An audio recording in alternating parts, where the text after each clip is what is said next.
Ladies and gentlemen, meet the 2025 Mazda CX-70. If you look at it in profile, it kind of looks like a CX-50 that's let itself go, or a CX-90 that's slimming down. Actually, from the profile, it's just like a CX-90 because basically this is a CX-90 with this big exception. Let me show you what that is. So if we look back here, you'll see that there's something missing. And I'll give you a hint to what's missing, and that is right there, cup holders. Why would you have cup holders but no rear seat? So basically this is a CX-90 without the rear seat, which is handy for somebody that doesn't need the third row. It kind of competes with cars like the Honda Passport or the Chevy Blazer, to some extent the Toyota Highlander, and it gives you a ton of room without those rear seats. So if you got to move, let's say, a small bicycling team to the bicycle shop, you'll have more than enough room back here. Now back here is a little well, it's a little tool area, and then underneath here you get a little spare tire, which is nice because I like cars with spare tires. Also over here, Cole, check this out. You still have these buttons that let you actually lower the seats without having to go to the second row. And that's also a nice feature. A little bit of power over here, and then I built this is, I was going to say it's a USB, but it's not. It's kind of old school, and I guess that's for, I don't know, what would you, refrigerator, I guess you could put a refrigerator back here. I'm not sure what you would use that for. Now I like Mazda because it's kind of a fun company. It's not as big as Toyota or Honda, but yet it's not as small as, let's say, I don't know, Ferrari or Bentley. So it allows the company to build these very bespoke, very interesting cars that kind of walk to the beat of their own drummer. And that's a great thing in today's automotive world where everything is becoming the same. Now under the hood we have a 6-cylinder that's turbocharged and mildly hybridized. And what I mean by mildly hybridized is there's a little motor in between the engine and the transmission that basically acts as a little powertrain. It doesn't provide phenomenal fuel economy savings. So on the Monroney we're looking at, let's see here, 25 combined, 23 city, and 28 MPG, which for a relatively big vehicle is pretty good. And speaking of the Monroney, 340 horsepower, 369 pound-foot of torque. This is the bigger of the two engines that you can get in here. And of course, it's turbocharged, which is wonderful for being up here at altitude. Now, if you like Mazda's design language, which I find very nice, especially the headlight design, then you'll like this. Like I said, it looks like, you know, a bigger, broadier, more fit, to some ways, CX-50. And the interior on this, oh my God, it's so beautiful. Check this out. Look at this. This is, I have to say, one of the nicest interiors of any crossover that I've been in recently. And before we sit down in the front, let me show you what I mean by more legroom. Look at this. Look at all the room I have. Even though this has this giant panoramic sunroof, I still have a ton of legroom because I'm sitting behind myself, a ton of elbow room, and you know, I love these little privacy screens. Now that's a luxury. And then of course, you know, 2 USB-Cs right here for the back kiddos or whoever's back here, and full rear climate control, which is also nice. Take it there as a cup holder, actually 2 cup holders back here. This is kind of cool. These coffee colored seats with this little accent, very well executed. Like I say, it feels bespoke. You know, it doesn't feel like something that's mass produced. And then the front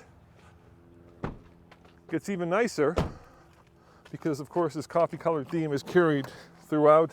Now I've got a new bigger screen, but there is one thing that's still missing in Mazdas, and I don't know, it's not such a big deal, but you know, most cars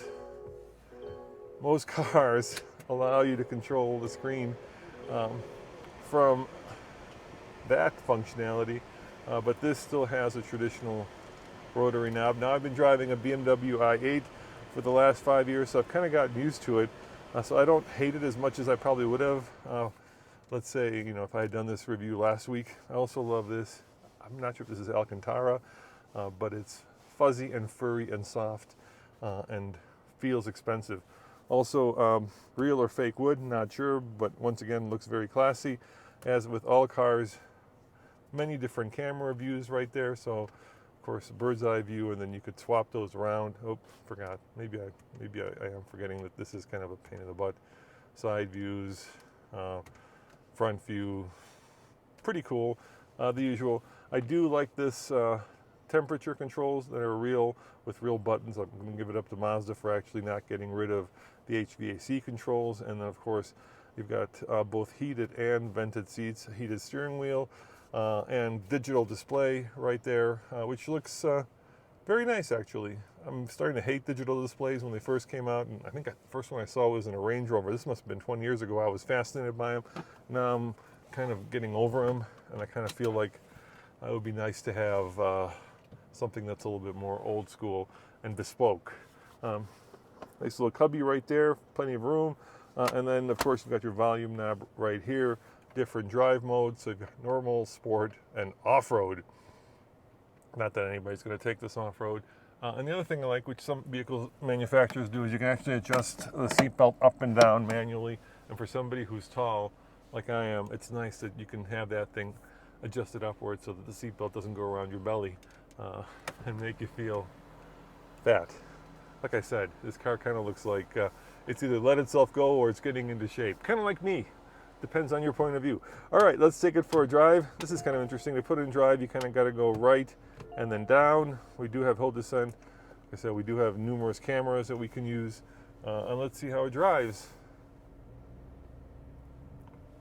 One of the things I always love about Mazda is that they do really concentrate on road feel.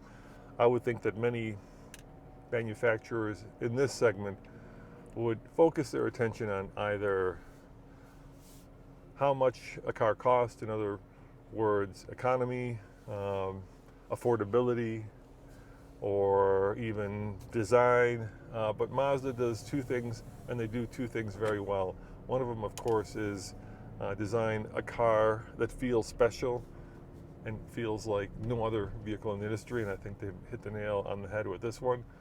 And then the other one is make a car feel sporty. So let's floor it. A little bit of turbo lag. That inline six is a little harsh, but boy, it certainly gets going. And I think there was a little bit of electric motor whine there as well. I wouldn't call that a very pleasant sound. A lot going on. None of it really, something that I want to hear as much as I thought I would want to hear it. Let's try it again. Maybe, let's see if I can discern the different notes that the engine is producing, kind of like a fine wine. Okay, floored, turbo lag, a little harshness, weird whine. Yeah, I'm not loving that. Not loving that at all. But that's when I'm flooring it, of course. Let's try it when I just accelerate normally. I think it's going to be very quiet and not produce any of those kind of noise, vibration, and harshness notes of disquiet. Yeah.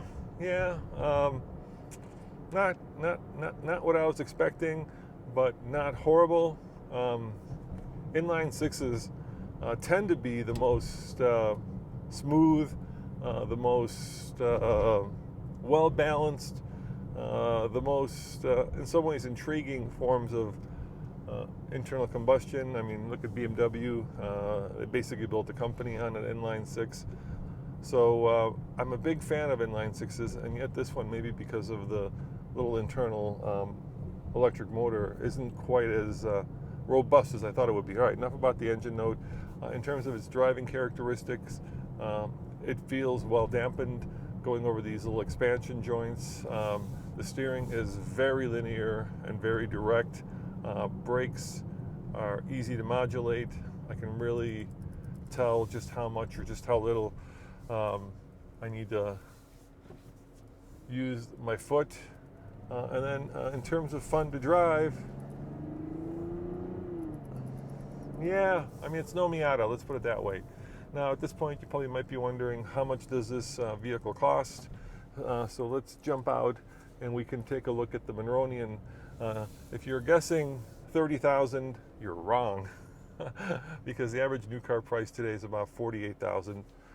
So this is going to be a little bit more expensive. But let's take a peek at the Monronian and see if we'll be surprised by the price. So as tested, we've got a starting price of $55,950, and then there is a poly gray metallic paint charge of $450, and of course delivery is $1,375 for a total of $57,775. If you're a fan of Mazda, I think that number won't be shocking, but to me, it's a lot of money for a car that does offer a lot of luxury, a lot of bespoke interior bits, and maybe a little bit of fun to drive that somehow made its way up from the Miata into this car.